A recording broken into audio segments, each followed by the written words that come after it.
gentlemen, we are here. Well, we aren't there, but the players are there in beautiful Busan, in the Busan Arena, and myself and Ending are here in Seoul. That's Kanata on the right. I'm not familiar who the person who's casting with him is, actually. I tried to look up earlier. He's probably an ex-pro gamer, but good to see Kanata still doing StarCraft. Yeah. For those who watched Pro League back in the day that I commentated with Valdez, Kanata was one of the big commentators on the Korean side during that era, and a Brood War pro gamer himself. Yeah, definitely. It's great to see. Like I'm still glad that the ex-pros are in the scene, whether they are casting, they're still playing, or joining orgs as a streamer, but they still stream StarCraft Brood War instead. Like I'm a Brood War fan. Like nothing against StarCraft 2. But obviously, I started with Brood War, so it's like I'm gonna stick with Brood War, and like especially like Boxer, and he joins T.E.N, streams a lot of StarCraft as well. So like all these old school OG StarCraft pros like still sticking with StarCraft. It's just so great to see. Yeah, it's never gonna go away in Korea. I really truly believe that. If it was gonna fade away, it would have been gone. It's still here, 20 years later. Remastered, baby. But yeah, it's fun to commentate this again and get to work with you again as well. And the players we're commentating are actual legends as well. And FlaSh and Queen, who are playing after our 2v2 we're about to have, are by far the best players, I think, right now in Brood War. So they get to play against each other, which is really fun and exciting. FlaSh didn't make the finals of ASL. He was playing random, though, so who could really judge him? But no, I want to judge him. Like, why are you randoming, bro? Right? Like, Terran just he lost in Game 5 to Soma, I think, in the semifinals as well. So he almost made the finals. Yeah. Hard to say if he would have ended up winning the whole thing against Queen, but we can we could turn the finals, which would have been best of 5, into a best of 3 if FlaSh had. We could do this alternate universe thing where FlaSh does make the finals. How does he do against Queen? Formerly known as Zero, obviously, for those people who are like, who's Queen? He's Zero. But yeah. People changed their names a lot recently because in Korea, you don't call the players by their nicknames, their IDs, you call them by their real names. So it doesn't actually matter in Korea, but for the West, people are like, why do they always do that? Yeah, exactly. So, nicknames will be changed a lot. I'm surprised that FlaSh and like Stork and Boxer, like they're so famous that they don't really need to change the name. Like, and recently, like I see Queen or Zero, aka Zero, playing Zerg, and I was like, oh, I miss Jedong, right? From the back in the day where he used to be the champion, but now it's like, I've asked around the ex-pros, and I was like, yeah, Jedong's not been performing that well. No, he has certainly not. He has certainly not. He's been potatoing his games a lot, so I was like, okay, that makes sense why, he's not coming out, he's like, he's back practicing, I guess. But like Jedong, like Boxer back in the day, Nada, like all these ex-pros, like I still want to see them because this is an event match, right? It's not like an official tournament league. So like it would have been better to see more ex-pros kind of gathering and like playing the new pros coming here. Yeah, we got Stork, we got FlaSh. Yeah, that's good enough. I think. Didn't get Jedong though. No. He didn't make it. No, he didn't make it. But yeah, I mean, to talk about Jedong for a second, because I actually finally have a StarCraft platform to talk about Jedong. He has been performing very badly in the last few years. But I think the really special and cool thing about Jedong is his fans actually like always support him no matter what. Oh yeah. I think Jedong's StarCraft Brood War fans are probably.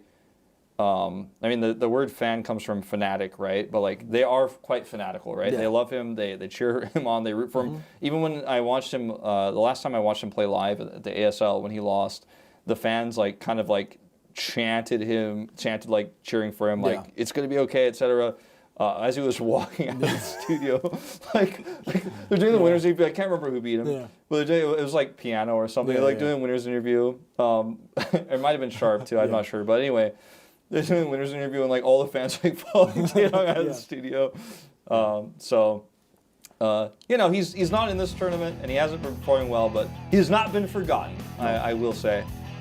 He definitely hasn't, and I think we are moving into that 2v2. You guys didn't get to see what map it was because it was only written in Korea. When you see the map, some of you might Not like it as much, but you know, you're gonna have to deal with it because I like it.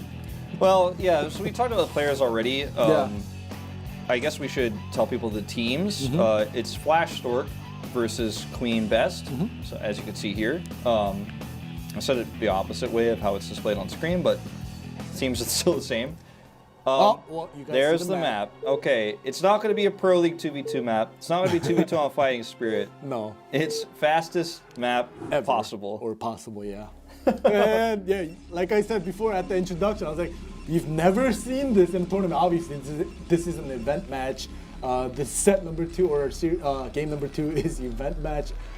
And it's gonna be fun. I've never casted this. So. No, neither have I. So this is kind of my first experience with StarCraft. Let's talk about it for a moment. 8-player, he says, or eight people, but it's actually a 6-player variation of the map of the spawns. When I played StarCraft, I played the campaign, and then all my Korean friends in school actually were big StarCraft fans, so they all got me a copy, or got me into playing. I got a copy, and then I was like, so we're playing, like, because I had only played the campaign, so I'm like, Lost Temple, that's a map I've heard about, let's play on that. And they were like, nobody plays that, that's like for tryhards. I was like, what do you mean? They're like, yeah, that's so lame, like, you mine's so slow, it's so boring. We're gonna play on fastest. And actually, fastest was like my first experience with competitive StarCraft, and really like competitive online gaming. In general. And then after playing this for a while and eventually getting better than most of my friends, eventually after a long period of time, then I started playing like for real and watching, you know, Pro League and stuff like that. But the thing about fastest possible map, I mean, pretty much everybody knows it looks like there's only one mineral patch, but it's actually a ton of mineral patches stacked on top of each other. Do we even need to explain this? Because well, I mean, some people might be watching who are like esports fans who've never actually played fastest, right? I guess. But just to explain, like the mining happens really fast. Yeah. There's no limit. All the workers can mine simultaneously, up to I think 100 stacks. I'm not even 100% sure how many stacks. No, like when people make this map, they don't count. They don't do 100 stacks of mineral. They literally just spam their mouse like, brrr, and like you could. I'm pretty sure there's more than 100 stacks, but. Yeah, there might be, that. Yeah, that's that. And also, like, when I recently started playing again, like fastest, right? Like, I got sick of, you know, the try-hard maps, and I was like, I would kind of like play around on fastest map. And nowadays, 12 o'clock and 6 o'clock, they don't spawn. So they made it a six-player map because 12 and 6 o'clock, people started saying, oh, the position's so bad, right? So it's like, all right, we'll get rid of it. We'll make it a 3v3 map. And only the spawns on the left and the right side would spawn people. So, you know, that's that as well for a little. Yeah, that's why I think it was Best earlier was talking about the 8-player variation very much earlier. This is not No Rush 10 or anything like that, by the way. Like, you can see very fast, aggressive Zergling push coming in here. And there's a bunker set up. There's now a second bunker, and a few SCVs are already ready to prepare. So this is not going to work, but it's a cannon rush on top of it. Now the bunker's already in place to stop the cannon rush. There are zealots coming as well, so this actually gets like a little bit tricky. Well, as long he's going to have to cancel it though. Ooh, yeah, I think he does.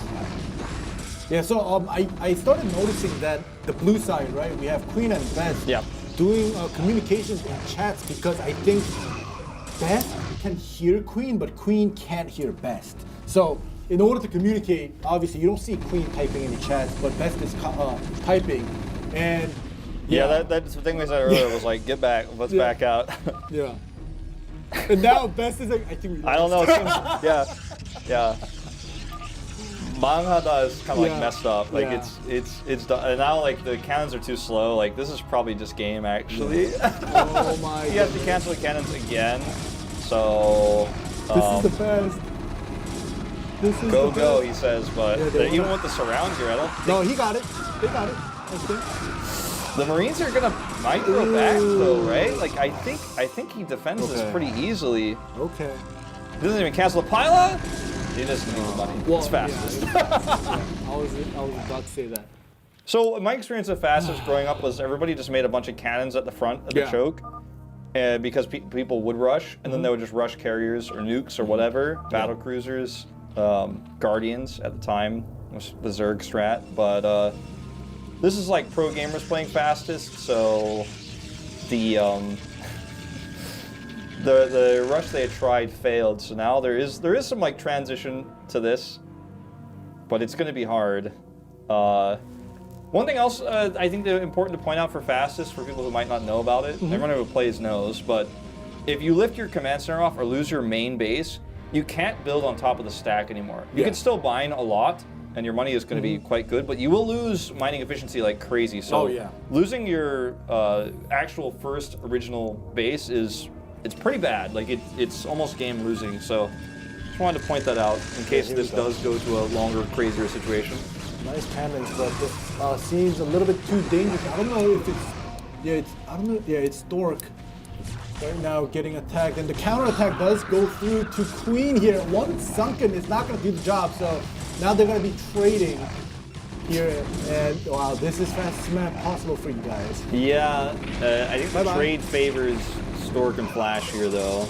Like FlaSh, like T.E.N, he's got Marine Medic now, and all right, well, we can. Like just for a slight translation, he's like, Best is like, oh, I'm putting up robotics now. Why do they already have Dark Templars? Yeah. Just seems like Stork and FlaSh. It just seems like they've enjoyed. Oh wow. Well, Queen's dead. So what people usually do as quote unquote manor game, like having manors, is you would leave like one gas or like one like colony, so they can stay in the game and watch the game. But now they eliminated him, so now he has to leave the game. He can't see, so he might be talking to Best. Well, Best can't even hear him on voice actually apparently. So like, I guess now it's just Best. Who has like, we're just gonna watch him die. Yeah. This is really sad, but this is just how it is. Fastest map is really fun. I highly recommend trying it, especially if you're new to StarCraft. But in terms of pro games, like it usually looks something like this without the cannon rush. Like, you know, like I've been watching a lot of YouTube as well, and like I've seen like pros on, like not these pros, but like guys that are good in fastest map, like not good on the actual pro maps. So it's like when they play, it's insane. Yeah. It's like it's a whole different game. So.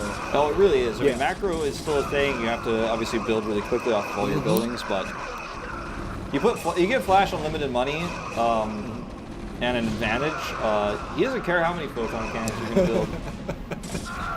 Yeah, the Marine medics are going to do the job here. Marines are barely even dying here. GG, he leaves. Well, that means FlaSh and Stork going to take the 4 million. Probably going to split it evenly, you have to imagine. Yep. FlaSh might be like, well, I mean, it was my bunker that stopped the rush, and like I scouted the cannons, and I made a second bunker, so like, I think actually I deserve 2.5 million because I actually did more work. And Stork won in set number 1, so he's like, yeah, you already got 2 mil from game number 1. He's like, give me, 0.5 more. Maybe I have to be Queen too. I mean, this is actually messing up my prep for the next series. Like, I'm used to the mineral gathering from fastest now. Stork's already searching himself on Neighbor. He's like, what are they saying? Like, oh my goodness.